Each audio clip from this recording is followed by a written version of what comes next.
Virginia governor's race that is captivating the nation. Republican Glenn Youngkin and Democrat Terry McAuliffe hitting the trail ahead of Tuesday's election.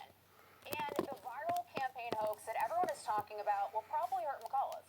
The disgraced Lincoln Project, which has spent more than $250,000 on anti-Youngkin efforts, is now admitting that it orchestrated this stunt, sending this group to stand outside a Youngkin bus to pose as white supremacists with tiki torches.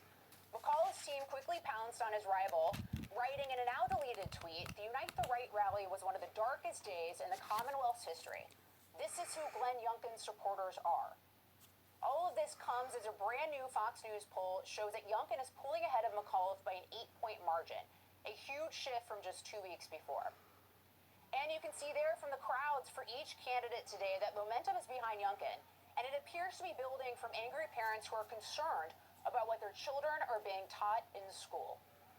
I really like a lot of the things that he stands for, like getting rid of critical race theory, school choice. Terry McAuliffe and his campaign implies that Glenn Youngkin supporters are white nationalists. Are you a white nationalist, sir? Last time I checked, I'm brown skin. I want CRT out of our schools, lower taxes, and just to be free.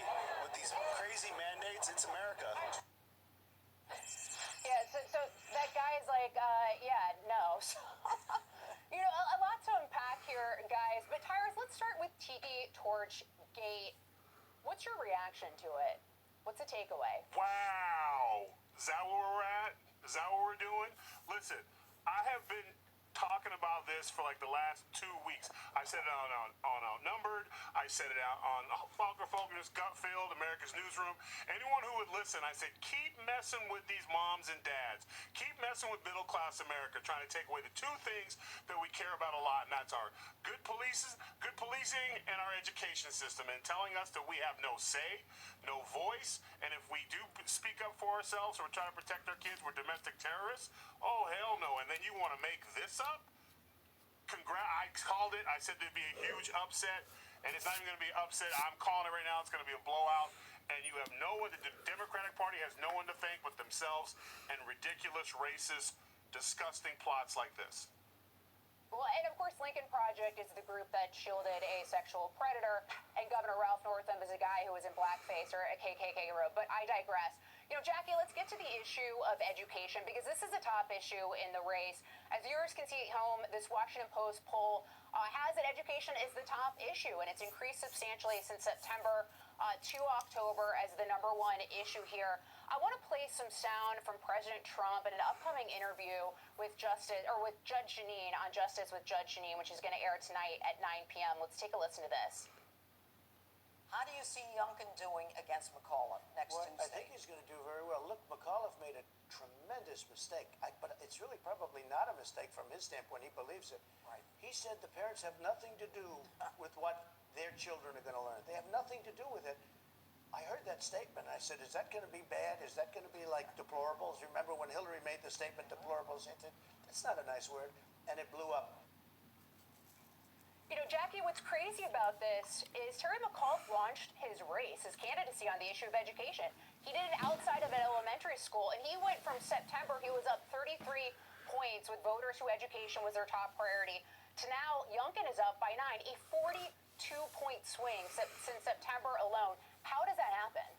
It's a huge difference, and I think it's because people are finally waking up, realizing, for example, that the DOJ wants to stifle them if they go to a school board meeting and say that they don't support critical race theory. I mean, there are a lot of people out there who want to have some input on what their children are learning in school, and they don't want to be deemed terrorist because they speak up. They're scared to do it now, so they want someone who's going to protect them. Education certainly is a huge topic, but also the economy is really polling very high in Virginia as well. When you look at somebody like Glenn Youngkin, he is a businessman, Lisa. He was basically educated at Rice. He got his MBA at Harvard. He went on to First Boston. Then he worked at McKinsey. And then he went on to be the CEO of the Carlyle Group. If you're worried about the economy, if you're worried about education and a lot of other issues out there, who better to manage the state than Youngkin? And I think people are starting to sort of look around at what's happening, especially in context of the Biden agenda right now and what the Democrats are doing with their spending. And they're saying, hold on a second here. We don't want this. That's why there are checks and balances in government. That's a great point, Jackie. You know, Sean, Bill Maher on his show said, you know what, I called this, right?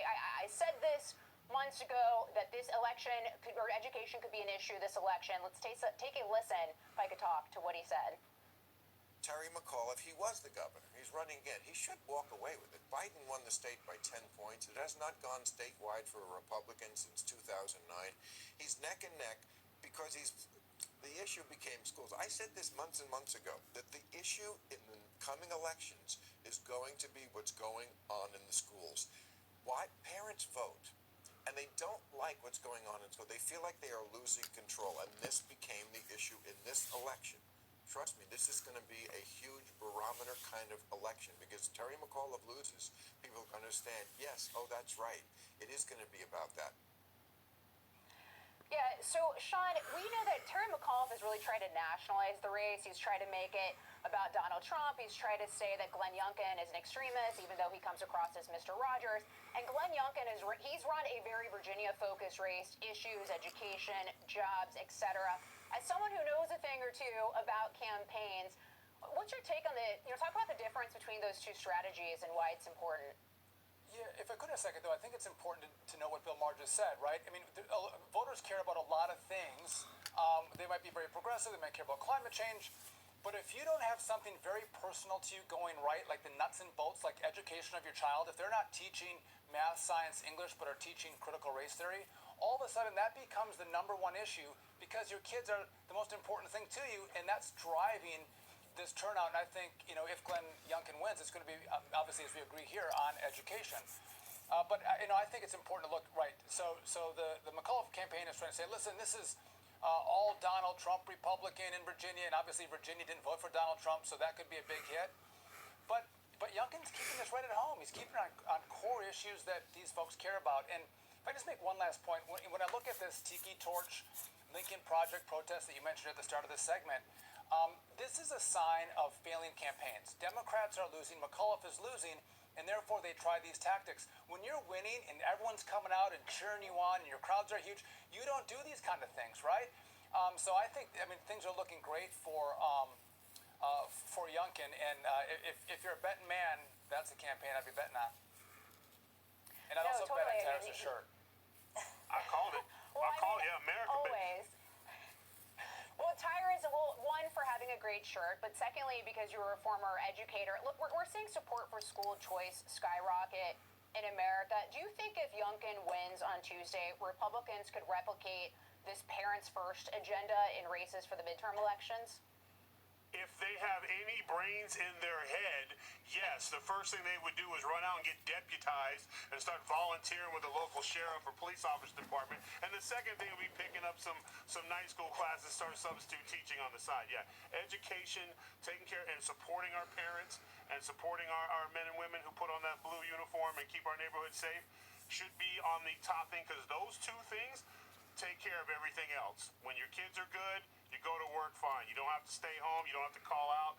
And school choice, yeah, absolutely. Parents will start thinking now, might see more private sector education, homeschooling, and getting your little mother ducks get their kids together and daddy ducks get their kids together for PE classes and science classes.